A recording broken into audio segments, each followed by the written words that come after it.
Regulations are coming soon for garbage trucks that are privately owned and sometimes contracted by the National Solid Waste Management Authority, NSWMA.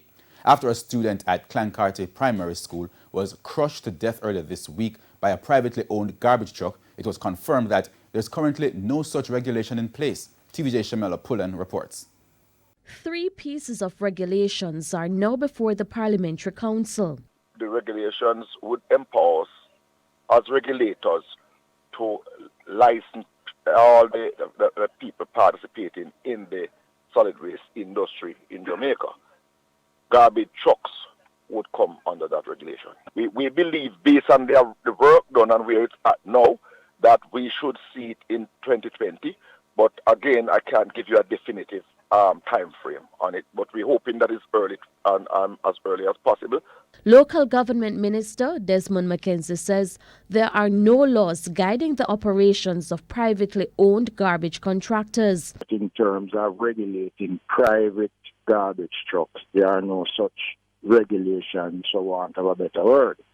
Remember, now we have persons and entities who have responsibility to dispose of their own garbage, so they can at least acquire the services of private trucks in order to facilitate the disposal of their garbage.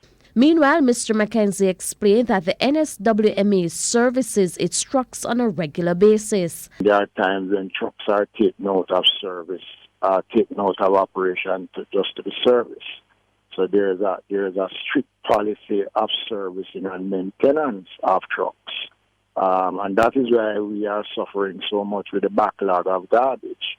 Because since we have gotten the new trucks, we have taken out of service a number of the old trucks that previously was there. So we have an impeccable track record in terms of maintenance by our garbage trucks. Shamela Pullen, TVJ News.